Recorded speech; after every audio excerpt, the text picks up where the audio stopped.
Kag sa numero 1 sa mga balita subong nga adlaw, anom ka mga doktor pinakauna nga nabakunahan kontra COVID-19 sa Bacolod. Bacolod City, pinakauna nga syudad sa Western Visayas nga may nagpositibo sa COVID-19 kag karon. Pinakauna man nga syudad sa buugos nga Region 6 nga may nabakunahan na kontra COVID-19.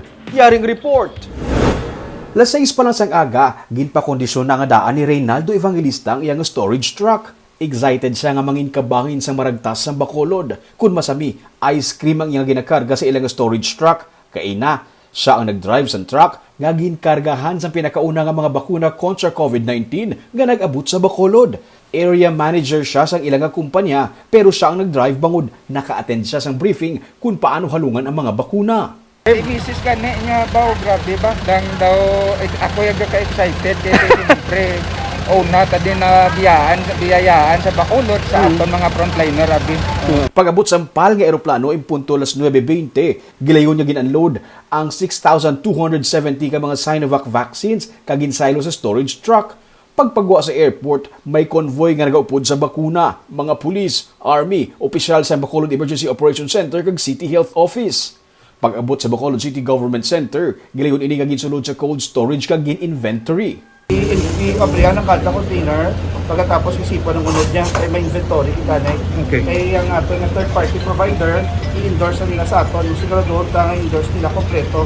Okay. Sa sininga facility, ibutang ang mga bakuna. Ang una nga mga tagaan sa bakuna, mga health workers sa Corazon Docsin Monte Libano Memorial Regional Hospital kag Riverside Medical Center. Sa Domingo, magasugod ang pagbakuna sa ila, kag kun may bilin pa, may listahan man yagin sumiti ang iban pa nga mga ospital sa Bacolod sa ilang mga health workers nga luyag magpabakuna. Iban yung hospital sa Bacolod nga wala madala, mayara na kita inventory and dira na lang ato nga pagpasunod naman kung sino ang dason nga makuha sang mabilhin nga vaccine.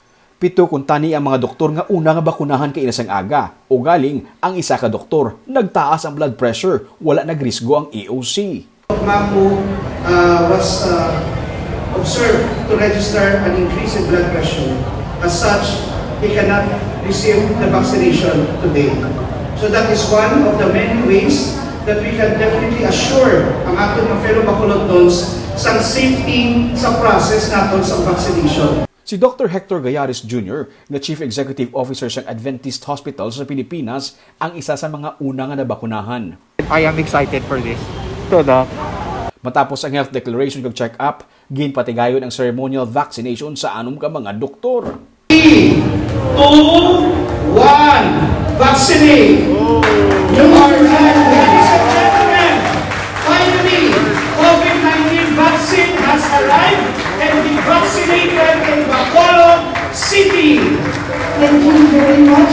Patag ni Gayares ang 50% efficacy sa Sinovac vaccine nga ginasiling ang para lang sa mild symptoms. 50% for ano siya, for mild. Pero kasaka siya to efficacy is more than 70 to 80% for moderate and 100% for severe.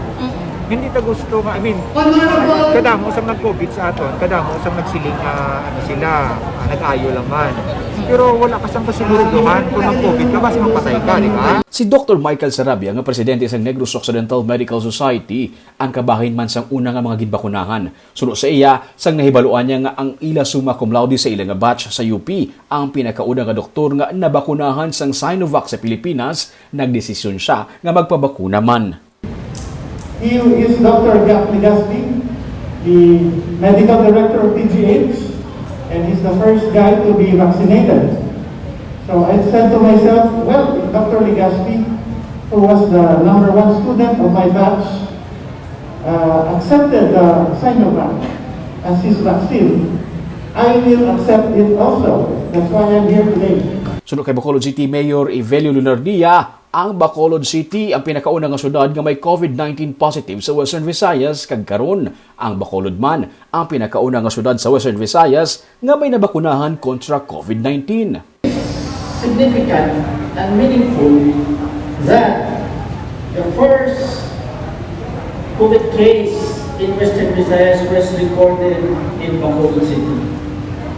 So let it also be on record that it be part of history that the first vaccination also happened in Bacolod City. May mga konsihal man kuntani sa Bacolod nga maluyag magpabakuna sa Sinovac o galing wala gindayon bangod sa panugya ni Secretary Carlito Galvez, ang vaccine czar, nga medical health workers ang prioridad sang una nga batch sang bakuna nga nag-abot sa Pilipinas.